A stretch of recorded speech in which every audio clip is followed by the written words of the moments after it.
Step 12.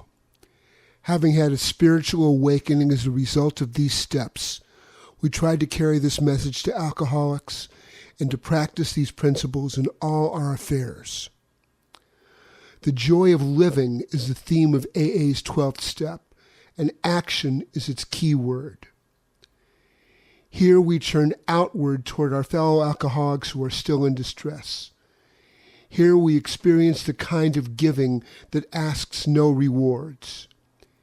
Here we begin to practice all 12 steps of the program in our daily lives so that we and those about us may find emotional sobriety.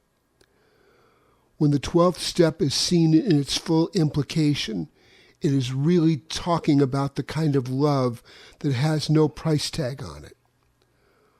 Our 12th step also says that as a result of practicing all the steps, we each have found something called a spiritual awakening. To new AAs, this often seems like a very dubious and improbable state of affairs. What do you mean when you talk about a spiritual awakening, they ask. Maybe there are as many definitions of spiritual awakening as there are people who have had them. But certainly each genuine one has something in common with all the others. And these things which they have in common are not too hard to understand. When a man or a woman has a spiritual awakening, the most important meaning of it is that he has now become able to do, feel, and believe which he could not do before on his unaided strength and resources alone. He has been granted a gift which amounts to a new state of consciousness and being. He has been set on a path which tells him he's really going somewhere, that life is not a dead end, not something to be endured or mastered. In a very real sense, he has been transformed because he has laid hold of a source of strength which, in one way or another, he had hitherto denied himself. He finds himself in possession of a degree of honesty, tolerance, unselfishness, peace of mind, and love of which he had thought himself quite incapable. What he has received is a free gift, and yet usually, at least in some small part, he has made himself ready to receive it. AA's manner of making ready to receive this gift lies in the practice of the 12 steps in our program. So let's consider briefly what we've been trying to do up to this point. Step 1 showed us an amazing paradox. We found that we were totally unable to be rid of the alcohol obsession until we first admitted that we were powerless over it. In step 2, we saw that since we could not restore ourselves to sanity, some higher power must necessarily do so if we were to survive. Consequently, in step 3, we turned our will and our lives over to the care of God as we understood him. For the time being, we who were atheist or agnostic discovered that our own group, or AA as a whole, would suffice as a higher power.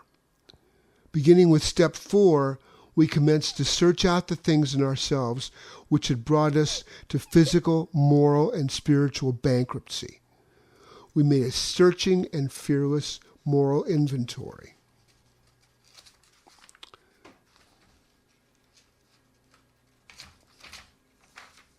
Looking at step 5, we decided that an inventory taken alone wouldn't be enough. We knew we would have to quit the deadly business of living alone with our conflicts and in honesty confide these to God and to another human being.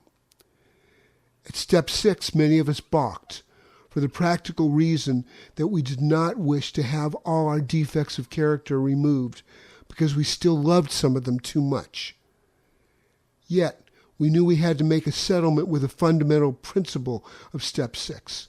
So we decided that while we still had some flaws of character that we could not yet relinquish, we ought nevertheless to quit our stubborn, rebellious hanging on to them.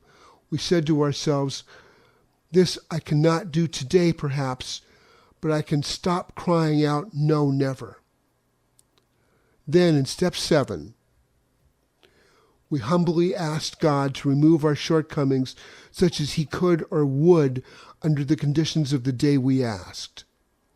In step 8, we continued our house cleaning, for we saw that we were not only in conflict with ourselves, but also with people and situations in the world in which we lived. We had to begin to make our peace, and so we listed the people we'd harmed and became willing to set things right. We followed this up in step 9 by making direct amends to those concerned, except when it would injure them or other people. By this time, at step 10, we'd begun to get a basis for daily living, and we keenly realized that we would need to continue taking personal inventory, and that when we were in the wrong, we ought to admit it promptly. In step 11, we saw that if a higher power had restored us to sanity and enabled us to live with some peace of mind in a sorely troubled world, then such a higher power was worth knowing better by as direct a contact as possible. The persistent use of meditation and prayer, we found, did open the channel so that where there had been a trickle, there now was a river which led to sure power and safe guidance from God, as we were increasingly better able to understand him.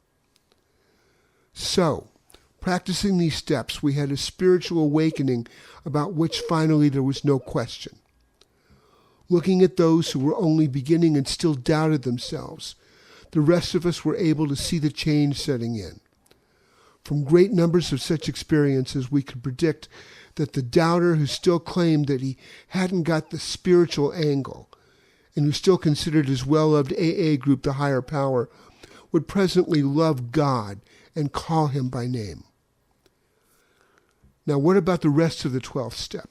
The wonderful energy it releases and the eager action by which it carries our message to the next suffering alcoholic, and which finally translates the 12 steps into action upon all our affairs, is the payoff, the magnificent reality of Alcoholics Anonymous. Even the newest of newcomers finds undreamed rewards as he tries to help his brother alcoholic, the one who is even blinder than he. This is indeed the kind of giving that actually demands nothing. He does not expect his brother sufferer to pay him or even to love him. And then he discovers that by the divine paradox of this kind of giving, he has found his own reward, whether his brother has yet received anything or not. His own character may still be gravely defective, but he somehow knows that God has enabled him to make a mighty beginning. And he senses that he stands at the edge of new mysteries, joys, and experiences of which he has never even dreamed. Practically every AA member declares that no satisfaction has been deeper or no joy greater than in a 12-step job well done. To watch the eyes of men and women open with wonder as they move from darkness into light, to see their lives quickly fill with new purpose and meaning, to see whole families reassembled, to see the alcoholic outcast received back into his community in full citizenship, and above all to watch these people awaken to the presence of a loving God in their lives. These things are the substance of what we receive as we carry AA's message to the next alcoholic. Nor is this the only kind of 12-step work. We sit in AA meetings and listen, not only to receive something ourselves, but to give the reassurance and support which our presence can bring. If our turn comes to speak at a meeting, we again try to carry AA's message. Whether our audience is one or many, it is still 12-step work. There are many opportunities even for those of us who feel unable to speak at meetings or who are so situated that we cannot do much face-to-face 12-step work. We can be the ones who take on the unspectacular but important tasks that make good 12-step work possible. Perhaps arranging for the coffee after the meetings, where so many skeptical, suspicious newcomers have found confidence and comfort in the laughter and talk. This is 12-step work in the very best sense of the word. Freely ye have received. Freely give is the core of this part of step 12. We may often pass through 12-step experiences where we will seem to be temporarily off the beam. These will appear as big setbacks at the time, but will be seen later as stepping stones to better things. For example, we may set our hearts on getting a particular person sobered up, and after doing all we can for months, we see him relapse. Perhaps this will happen in a succession of cases, and we may be deeply discouraged as to our ability to carry AA's message. Or we may encounter the reverse situation in which we are highly elated because we seem to have been successful. Here the temptation is to become rather possessive of these newcomers.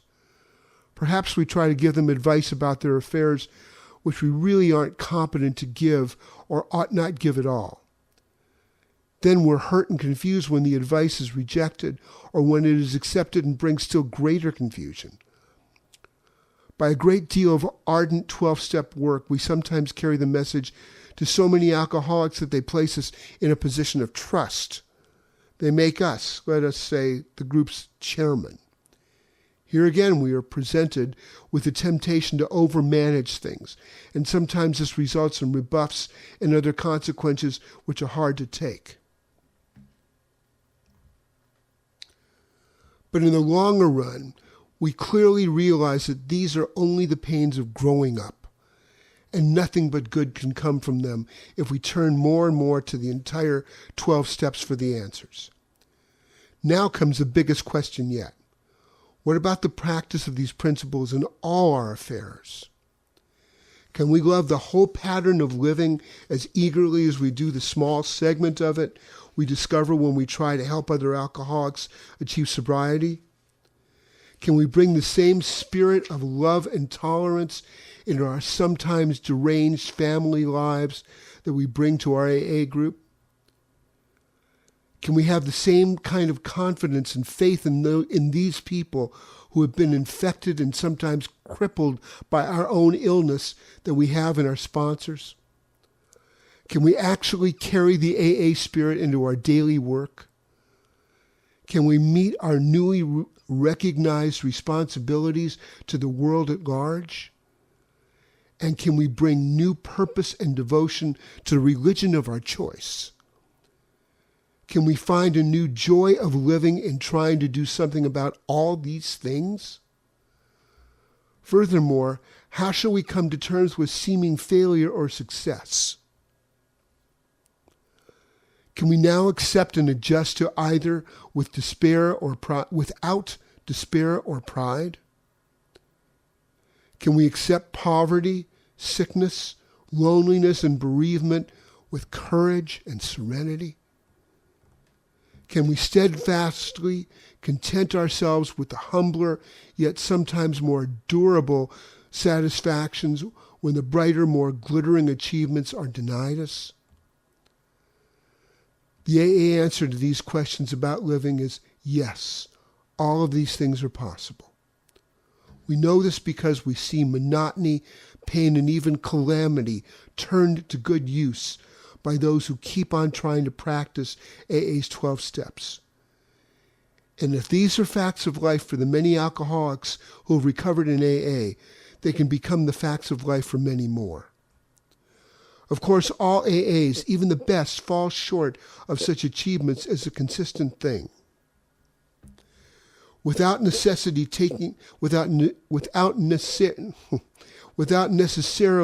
taking that first drink, we often get quite far off the beam.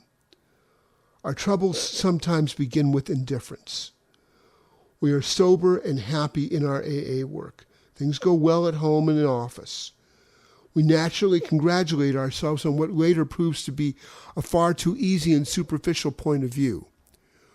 We temporarily cease to grow because we feel satisfied that there is no need for all of AA's 12 steps for us. We're doing fine on a few of them. Maybe we are doing fine on only 2 of them. The first step and that part of the 12 step where we carry the message. In AA slang, That blissful state is known as two-stepping, and it can go on for years. The best intentioned of us can fall for the two-step illusion. Sooner or later, though, the pink cloud stage wears off and things go disappointingly dull. We begin to think that AA doesn't pay off at all. We become puzzled and discouraged. Then perhaps life, as it has a way of doing, suddenly hands us a great big lump that we can't begin to swallow, let alone digest. We fail to get a worked-for promotion. We lose that good job. Maybe there are serious domestic or romantic difficulties, or perhaps that boy we thought God was looking after becomes a military casualty. What then? Have we alcoholics in AA got, or can we get, the resources to meet these calamities which come to so many? These were problems of life which we could never face up to. Can we now, with the help of God as we understand Him, handle them as well and as bravely as our non-alcoholic friends often do? Can we transform these calamities into assets, sources of growth and comfort to ourselves and those about us? Well, we surely have a chance if we switch from two-stepping to 12-stepping. If we are willing to receive that grace of God which can sustain and strengthen us in any catastrophe. Our basic troubles are the same as everyone else's, but when an honest effort is made to practice these principles in all our affairs, well-grounded AAs seem to have the ability, by God's grace, to take these troubles in stride and turn them into demonstrations of faith. We have seen AAs suffer lingering and fatal illness with little complaint, and often in good cheer. We've sometimes seen families broken apart by misunderstanding, tensions, or actual infidelity who are reunited by the AA way of life. Though the earning power of most AAs is relatively high, we have some members who never seem to get on their feet money-wise, and still others who encounter heavy financial reverses. Ordinarily, we see these situations met with fortitude and faith. Like most people, we have found that we can take our big lumps as they come. But also, like others, we often discover a greater challenge in the lesser and more continuous problems of life. Our answer is in still more spiritual development. Only by this means can we improve our chances for really helpful and happy and useful living. And as we grow spiritually, we find that our old attitudes toward our instincts need to undergo drastic revisions. Our desires for emotional security and wealth, for personal prestige and power, for romance and for family satisfactions, all these have to be tempered and redirected. We have learned that the satisfaction of instincts cannot be the sole end and aim of our lives. If we place instincts first, we have got the cart before the horse. We shall be pulled backward into disillusionment. But when we are willing to place spiritual growth first, then and only then do we have a real chance. After we come into AA, if we go on growing, our attitudes and actions towards security, emotional security and financial security, commence to change profoundly. Our demand for emotional security for our own way had constantly thrown us into unworkable relations with other people. Though we were sometimes quite unconscious of this, the result had always been the same. Either we had tried to play God and dominate those about us, or we had insisted on being over-dependent upon them. Where people had temporarily let us run their lives as though they were still children, we had felt very happy and secure ourselves. But when they finally resisted or ran away, we were bitterly hurt and disappointed. We blamed them, being quite unable to see that our unreasonable demands had been the cause.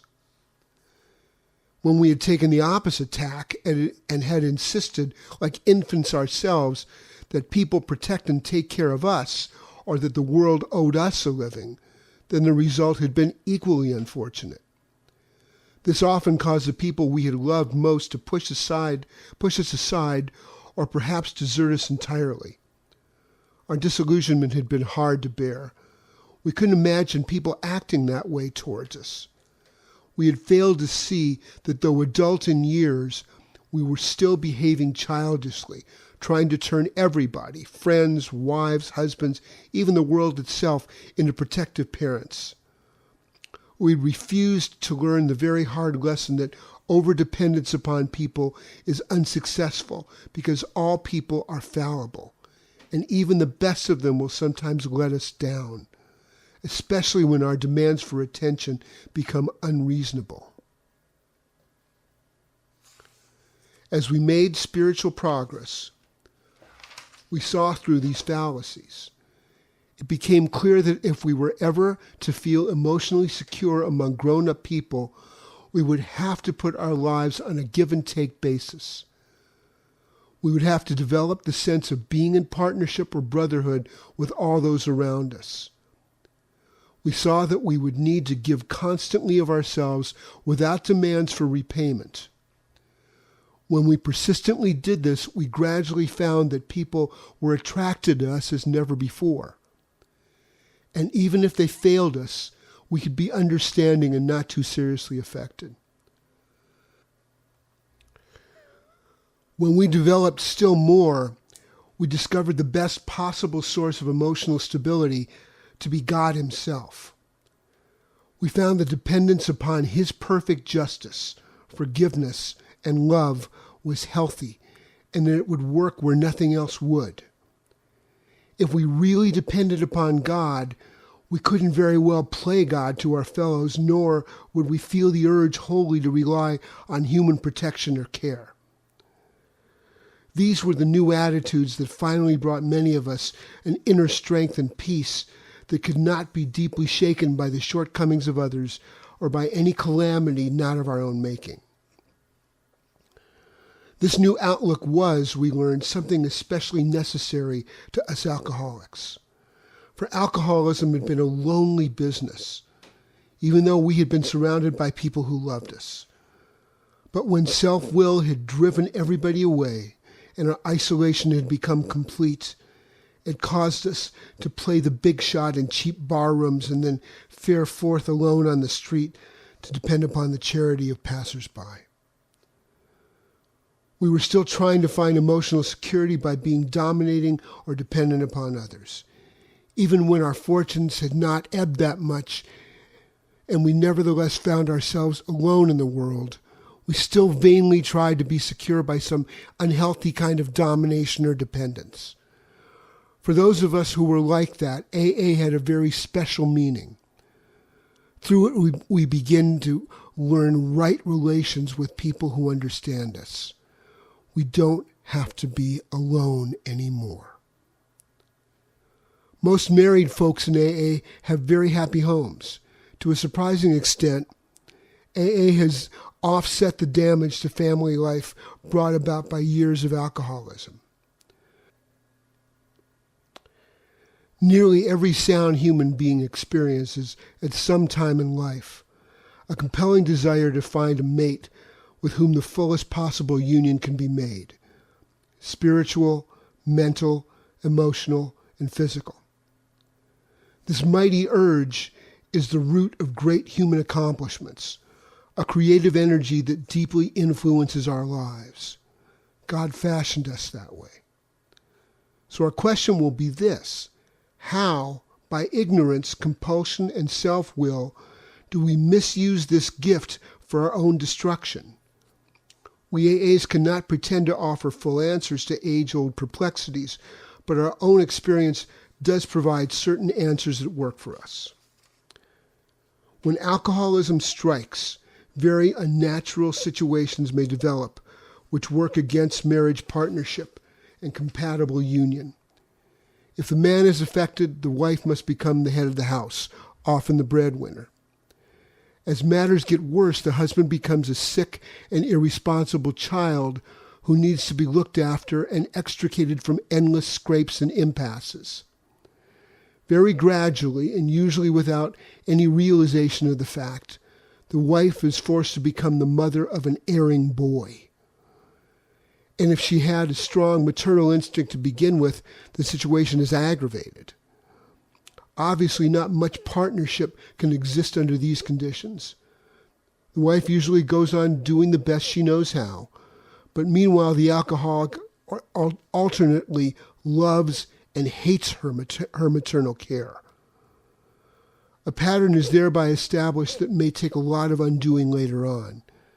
Nevertheless, under the influence of AA's 12 steps, these situations are often set right. There is a footnote here that says, in adapted form, the steps are also used by Al-Anon Alateen family groups. Not a part of AA, this worldwide fellowship consists of spouses and other relatives or friends of alcoholics in AA are still drinking. Its headquarters address is 1600 Corporate Landing Parkway, Virginia Beach, Virginia. Now back to the text. When the distortion has been great, however, a long period of patient striving may be necessary. After the husband joins AA, the wife may become discontented, even highly resentful that Alcoholics Anonymous has done the very thing that all her years of devotion had failed to do. Her husband may become so wrapped up in AA and his new friends that he is inconsiderately away from home more than when he drank. Seeing her unhappiness, he recommends AA's 12 steps and tries to teach her how to live. She naturally feels that for years she has made a far better job of living than he has. Both of them blame each other and ask when their marriage is ever going to be happy again. They may even begin to suspect it never had been any good in the first place. Compatibility, of course, can be so impossibly damaged that a separation may be necessary, but those cases are the unusual ones. The alcoholic, realizing what his wife has endured and now fully understanding how much he himself did to damage her and his children, nearly always takes up his marriage responsibilities with a willingness to repair what he can and to accept what he can't. He persistently tries all of AA's 12 steps in his home, often with fine results. At this point, he firmly but lovingly commences to behave like a partner instead of like a bad boy. And above all, he is finally convinced that reckless romancing is not a way of life for him. AA has many single alcoholics who wish to marry and are in a position to do so. Some marry fellow AAs. How did they come out? On the whole, these marriages are very good ones. Their common suffering as drinkers, their common interest in AA and spiritual things often enhance such unions. It is only where boy meets girl on AA campus and love follows at first sight that difficulties may develop. The prospective partners need to be solid AAs and long enough acquainted to know that their compatibility at spiritual, mental, and emotional levels is a fact and not wishful thinking. They need to be as sure as possible that no deep-lying emotional handicap in either will be likely to rise up under later pressures to cripple them. The considerations are equally true and important for AAs who marry outside AA. With clear understanding and right grown-up attitudes, very happy results do follow. And what can be said of many AA members who, for a variety of reasons, cannot have a family life? At first, many of these feel lonely, hurt, and left out as they witness so much domestic happiness about them. If they cannot have this kind of happiness, can AA offer them satisfactions of similar worth and durability? Yes, whenever they try hard to seek them out. Surrounded by so many AA friends, these so-called loners tell us that they no longer feel alone. In partnership with others, women and men, they can devote themselves to any number of ideas, people, and constructive projects. Free of marital responsibilities, they can participate in enterprises which would be denied to family men and women. We daily see such members render prodigies of service and receive great joys in return. Where the possession of money and material things was concerned, our outlook underwent the same revolutionary change. With a few exceptions, all of us had been spendthrifts. We threw money about in every direction with the purpose of pleasing ourselves and impressing other people. In our drinking time, we acted as if the money supply was inexhaustible, though between binges we'd sometimes go to the other extreme and become almost miserly. Without realizing it, we were just accumulating funds for the next spree. Money was a symbol of pleasure and self-importance. When our drinking had become much worse, money was only an urgent requirement which could supply us with the next drink and the temporary comfort of oblivion it brought. Upon entering AA, these attitudes were sharply reversed, often going much too far in the opposite direction. The spectacle of years of waste threw us into panic. There simply wouldn't be time, we thought, to rebuild our shattered fortunes. How could we ever take care of those awful debts, possess a decent home, educate the kids, and set something by for old age? Financial importance was no longer our principal aim. We now clamored for material security. Even when we were reestablished in our business, these terrible fears often continued to haunt us. This made us misers and penny pinchers all over again. Complete financial security we must have, or else. We forgot that most alcoholics in AA have an earning power considerably above average. We forgot the immense goodwill of our brother AAs who were only too eager to help us to better jobs when we deserved them. We forgot the actual potential financial insecurity of every human being in the world. And worst of all, we forgot God. In money matters, we had faith only in ourselves and not too much of that. This all meant, of course, that we were still far off balance. When a job still looked like a mere means of getting money rather than an opportunity for service, when the acquisition of money for financial independence looked more important than a right dependence upon God, we were still the victims of unreasonable fears. And these were fears which would make a serene and useful existence at any financial level quite impossible. But as time passed, we found that with the help of AA's 12 steps, we could lose those fears no matter what our material prospects were. We could cheerfully perform humble labor without worrying about tomorrow. If our circumstances happened to be good, we no longer dreaded a change for the worse, for we had learned that these troubles could be turned into great values.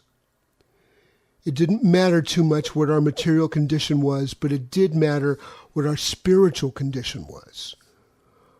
Money gradually became our servant and not our master. It became a means of exchanging love and service with those about us. When, with God's help, we calmly accepted our lot, then we found we could live at peace with ourselves and show others who still suffered the same fears that they could get over them too. We found that freedom from fear was more important than freedom from want. Let's here take note of our improved outlook upon the problems of personal importance, power, ambition, and leadership. These were reefs upon which many of us came to shipwreck during our drinking careers. Practically every boy in the United States dreams of becoming our president. He wants to be his country's number one man. As he gets older and sees the impossibility of this, he can smile good-naturedly at his childhood dream. In later life, he finds that real happiness is not to be found in just trying to be a number one man or even a first-rater in the heartbreaking struggle for money, romance, or self-importance. He learns that he can be content as long as he plays well whatever cards life deals him. He's still ambitious, but not absurdly so, because he can now see and accept actual reality. He's willing to stay right size. But not so with alcoholics. When AA was quite young, a number of eminent psychologists and doctors made an exhaustive study of a good-sized group of so-called problem drinkers. The doctors weren't trying to find how different we were from one another. They sought to find whatever personality traits, if any, this group of alcoholics had in common. They finally came up with a conclusion that shocked the AA members of that time. These distinguished men had the nerve to say that most of the alcoholics under investigation were still childish, emotionally sensitive, and grandiose. How we alcoholics did resent that verdict. We would not believe that our adult dreams were often truly childish. And considering the rough deal life had given us, we felt it perfectly natural that we were sensitive. As to our grandiose behavior, we insisted that we had been possessed of nothing but a high and legitimate ambition to win the battle of life. In the years since, however, most of us have come to agree with those doctors. We have had a much keener look at ourselves and those about us. We've seen that we were prodded by unreasonable fears or anxieties into making a life business of winning fame, money, or what we thought was leadership.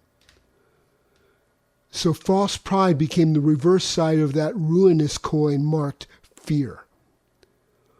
We simply had to be number one people to cover up our deep-lying inferiorities. In fitful successes, we boasted of greater feats to be done. In defeat, we were bitter. If we didn't have much of any worldly success, we became depressed and cowed. Then people said that we were of the inferior type. At heart, we had all been abnormally fearful. It mattered little whether we had sat on the shore of life, drinking ourselves into forgetfulness, or had plunged in recklessly and willfully beyond our depth and ability. The result was the same. All of us had nearly perished in a sea of alcohol.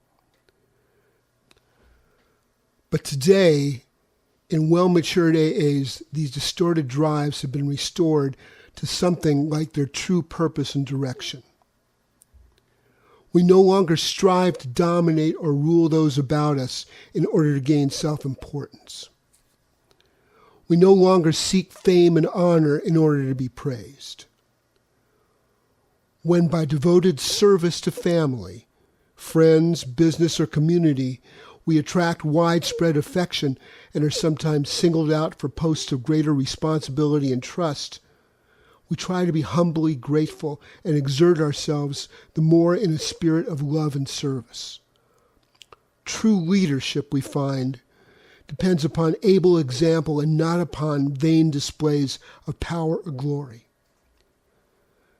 Still more wonderful is the feeling that we do not have to be specifically distinguished among our fellows in order to be useful and profoundly happy.